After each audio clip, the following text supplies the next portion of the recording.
Things go. Hi, you're right. I'm very well, thank you. What are you recording? Pardon? What is it so interesting? Well, first of all, could you identify yourself properly for me, please? I'm PC doing my steps at this. And your collar number? 2.31. Thank you very much. And you? Can you identify yourself? I don't need to, madam. I don't need to identify myself. I know that. I just asked you, what are you doing here? Well, Yep. Good. Good. Yeah. Oh, that was nice of him to stop to see if you're all right. Sorry? I said that was nice of him to stop to see if you're all right. Yeah. That was nice. Are you alright? Yeah, I'm all good. I'm all good. Okay. So, But is there any particular reason why you're filming? If I may ask. I mean, you don't have to reply to my questions. No, by all means, but by all means. I'm just having- No, the main reason why I'm actually down here, because I don't know if you're aware, but when you actually look at the Metropolitan Police, okay, Stoke Newington actually has one of the highest rates of prisoners either being hurt or potentially ending up in hospital and potentially a fatality happening. Right. So across that's the board. the reason why you're here. Yes. Okay. So, have you got any comment on that? No. No comment on that. Okay, no worries. Okay, so you can see there clearly, guys, very, very quick to shut down. That as soon as you sort of mentioned to do with any form of something actually happening, that you can see clearly that the doors completely come up and they shut everything down. And this is what happens. So you can see they're having a little natter on the corner, and yeah. So, and this is what members of the public are dealing with day in, day out. That they just shut the door and they're not interested in anything. So, I'm very good, thank you. The audit starts off seemingly routine at a police station known for a history of in-custody incidents. The auditor's goal is straightforward. Observe how officers react when filmed and asked about publicly available data. Early interactions are tense but controlled, setting a baseline of expected professionalism. Yet that baseline is short-lived. One officer's behavior quickly escalates, turning a simple question about accountability into a sudden physical confrontation. What should have been a standard exchange transforms into a high-stakes test of rights, procedure, and composure. This moment sets the stage for the rest of the audit, a vivid demonstration of how quickly normal oversight can spiral when authority is asserted without restraint. Just to give you a heads up, you might be challenged in the near future. Pardon? You might be challenged in the near future because it's security-wise not very good if someone's filming a police station. Why is that? Answer me this first of all. Is the building secure? I've seen that video today already on Facebook. Really. But is the building secure? Yes or no? Good night. Okay, so you can see there, guys, that's the question that she couldn't answer, purely because she knows that the building is secure and they have no right to actually stop me or to try and interfere with what I'm doing. But you can see that they've clearly got it marked out that that is what they want to do. And that's the crazy thing to do with it, that they're more than happy to sort of make things up as they go along, and this is what we have to watch out for. So you can see clearly that you actually had it where we go, yeah, okay, this is what's going on, and you try and actually talk and have a conversation. They say about conversation. Well, I started a conversation. Why is it so hard for them then not to actually engage with that conversation? And this officer's focus on questioning the building's security seems off target. Securing a police station is officially the responsibility of the officers themselves, not civilian visitors. Her line of questioning is unusual and raises the possibility that it's less about genuine safety concerns and more about creating a pretext to interfere with lawful filming. The exchange hints at a pattern where procedural justification may be stretched to assert control rather than address legitimate risk. Watching how this theme develops will be key to understanding the intent and proportionality of the encounter.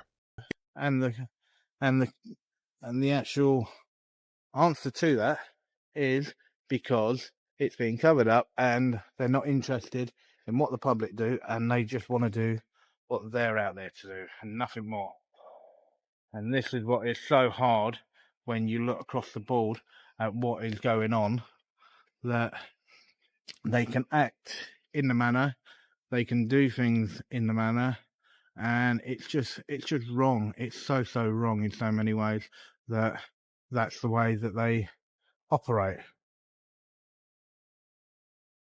And this is what as members of the public, this is what we're trying to cut out and trying to come away from, is we need to make sure that people understand that the public are keeping an eye, the public are watching, the public are doing stuff, and we're not afraid to challenge what's happened.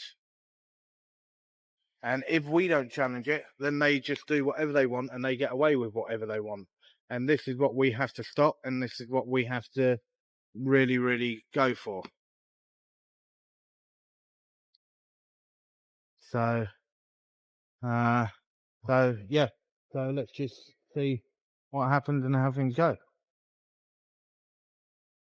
So evening. So you can see there, that was the sergeant that came out, and he's just left me completely alone to do what I need to do, which is good. It's exactly what he should be doing. But also, when you just got a PC and they're talking about to do with the security and so on and so forth. Now, if a PC can come out with that, but then you then actually have your sergeant then that comes out. In contrast, the sergeant's short intervention demonstrates proper policing in action. Supervisors are expected to model professionalism, and here he does exactly that, calmly evaluating the situation, recognizing that no offense is occurring, and allowing the auditor's lawful activity to continue without obstruction.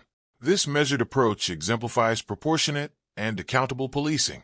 The critical question, however, is whether this standard of conduct will be upheld consistently by other officers throughout the audit, or if deviations will reveal gaps in training, restraint, or adherence to procedure. Another 5 minutes or so, and then we go from there. But as you've seen, very simply, that when you actually challenge an officer and you actually say to do with one of the highest rates to do with injuries, fatalities, and all the rest of it, and whether or not they've got something to say, you can see very, very quickly she was out of here.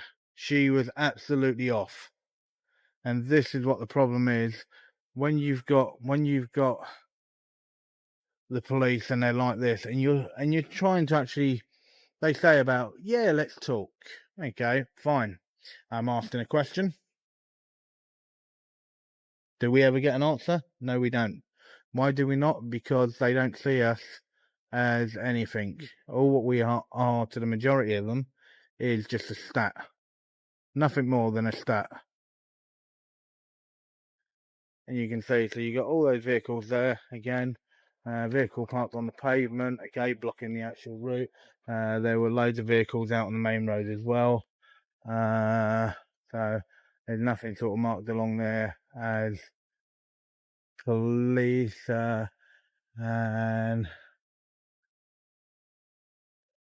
I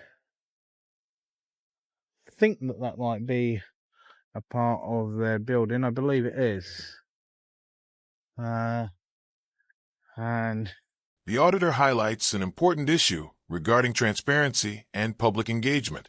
Policing by consent relies on open dialogue, where officers are expected to address questions about publicly known issues rather than avoid them. When an officer disengages at the first sign of a challenging topic, it creates the impression of evasion and undermines trust. This interaction falls short of the standard of engagement that modern police forces advocate. Yet, this tentative pattern is about to be replaced by a far more direct and assertive exchange, testing both accountability and procedural boundaries. The station I've been to today have been a fair size, and they are all quite big, but the responses across the board have been so different, and I mean so different. And you can just see it's like been told, yep, could be challenged, got told to do with a threat, and then sort of wandered off, and then you've then got the other one where she was like, yeah, can I help you? And then you sort of talk, and it was fair enough, okay, that you actually had one of her colleagues that was just coming off duty that sort of said, yep, are you all right? She said, yeah, and then boom, boom, boom, and then it then went from there, and that's the wonderful thing. So, right. I'm good. Anything interesting going on? Sorry. That's what. That's what I was saying. Can I find games for YouTube, is it? Morning, put it down.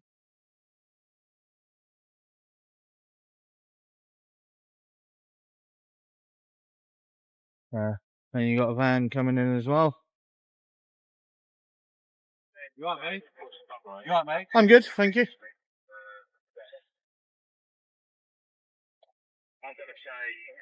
Could you just not record the code? Move your camera.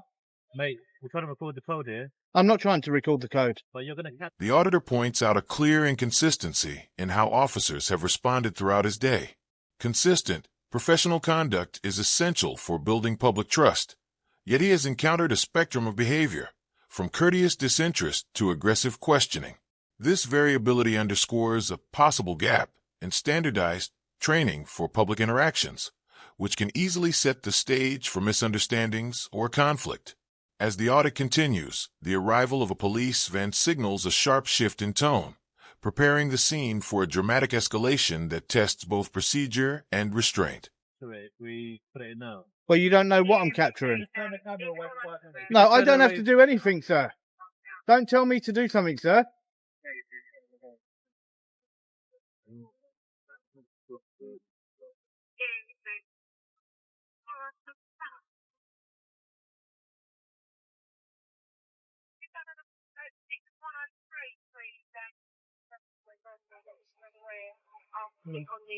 Mate, you don't need to record the code. What are you doing? What are you doing? I'm stopping What are you doing? Stopping Give me my phone. Stopping a No, data. who do you think you are? Who do you think you are? Who do you think you are? Okay, first of all, I want your number, okay?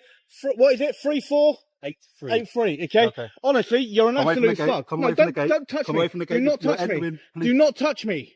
Okay? You're an absolute fuck. Who are you to grab my phone like that? Okay? You're an absolute tick turd, you are. Okay? No, you're an absolute tick turd. Okay? Who do you think you are that you can do that to people? Okay? Yeah? Look, you're an absolute tick turd, see? You won't come back out, will you? Okay? Who do you think you are that you can do that? Okay? You're an actual police constable. Okay? You're an absolute arrogant tosser. Okay? The officer's instant demand that the auditor stop filming raises immediate procedural concerns. Under standard rules, police cannot lawfully order someone to cease recording when they are acting within their rights in a public space. The officer cites the gate's keypad code as the reason for intervention, yet protecting such sensitive information is generally the responsibility of those using it, not a bystander standing on a public pavement. What begins as a verbal command quickly escalates, showing how rapidly an overreach in authority can turn a lawful audit into a physical confrontation. You can't walk up to someone and do that to them.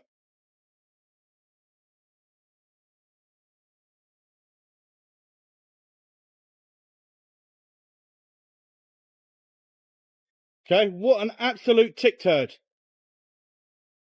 Right, guys, you can see there, okay, he came straight up to me, okay, absolutely just grabbed the phone, smashed it out of my hand, right, and the screen is actually broke on the corner from the actual falls, and yeah, absolutely so wrong, and it shouldn't be allowed. So that's one that I will definitely be putting in, and you'll actually see from the actual footage that there was no getting any actual code or anything on there. He made a presumption, nothing more. Okay, and that's what it is. So yeah, so let's just see what happens. But yeah, so PC tick turd. Okay, You better be ready, okay, for the complaint that's going to go in. Okay, you are a disgrace to that uniform. An absolute disgrace. You're meant to be there to serve and protect the public, and you act like that. You're an animal.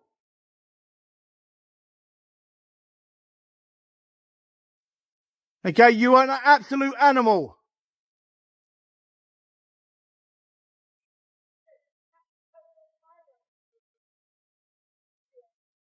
Your parents must be so proud of you that you act like that. Really, really proud. Okay, you are a complete disgrace. Okay, that's it. You keep walking. This officer's physical intervention looks highly disproportionate and may cross legal boundaries. Any use of force by police must be both necessary and justified. Yet here the officer grabs the auditor's camera without citing any statutory authority to seize it. The auditor was standing on a public path, and no offense had been identified, making the action appear inconsistent with lawful policing. One fold's next will be critical in demonstrating how accountability, rights, and professional restraint are, or are not, upheld in real time. So, guys, you can see clearly from that, right, the way that the actual officer went and what he did and how he actually grabbed the actual phone and the way that he, basically, it was a full-on assault to what was actually done. And this is why it's so wrong in so many ways to what he does and how he does it. And this is why we can't allow people like that to be doing what they're doing and being able to abuse people in that way. And this is what they do.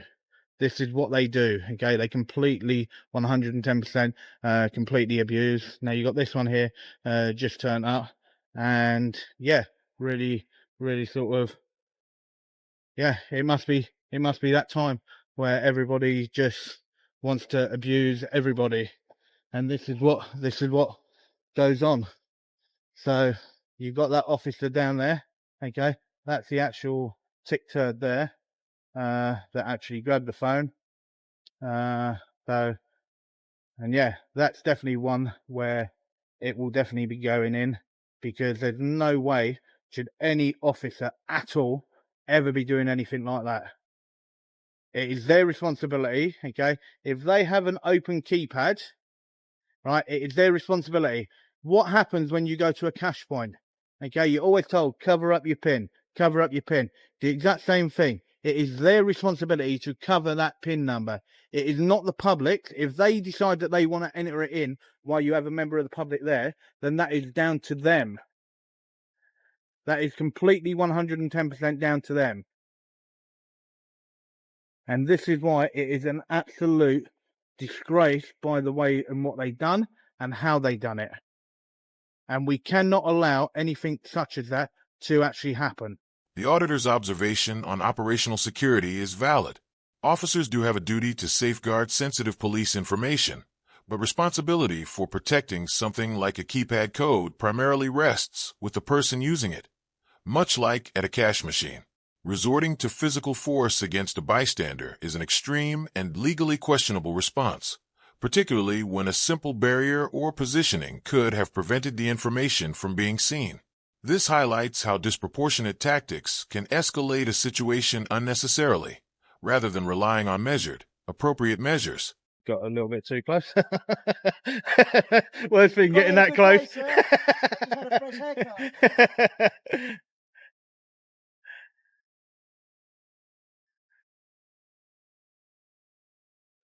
So, here was someone that you could sort of have a little bit of banter there. You can see that. Now, when you look, okay, that one there came in, okay, not a single issue. Not a single issue.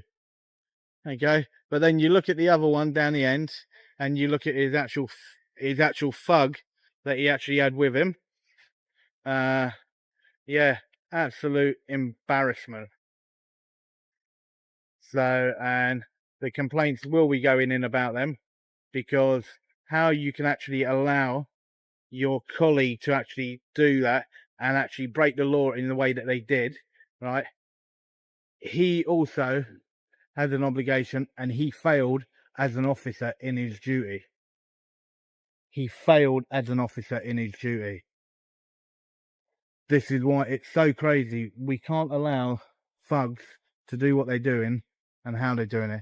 Who does he think he is that he can actually come, grab the phone, and then try and snatch it out of the hand? And it's just so wrong.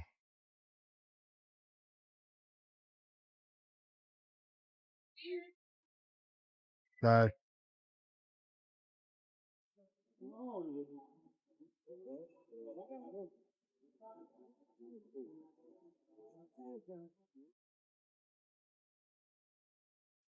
the second officer's failure to act during the incident raises significant concerns.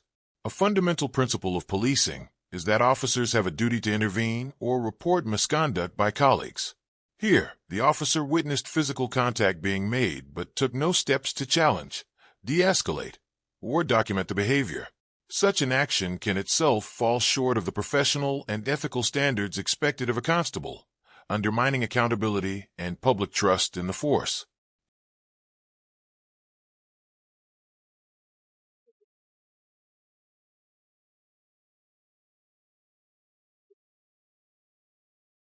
Hello.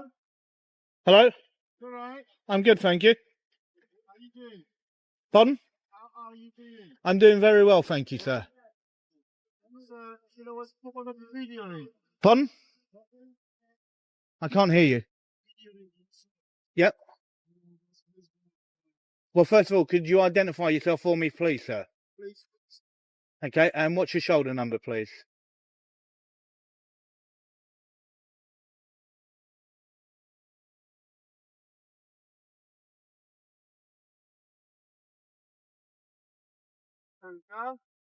Okay, no worries. So what's your shoulder number? 2501. 2501? Yeah. No worries. Thank you very much, sir.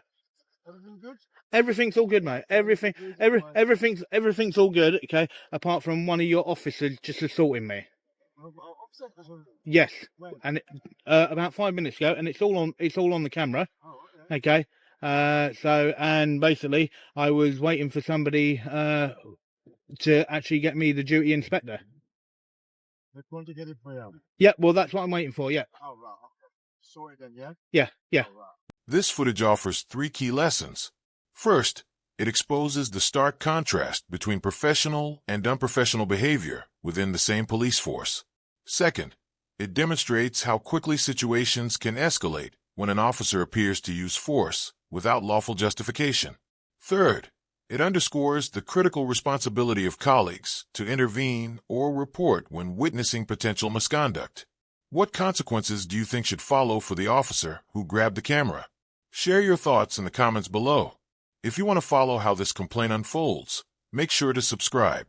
Remember, this video is for educational purposes, not legal advice. Always consult local laws. Don't go anywhere. Click the video on screen to stay connected. Peace out.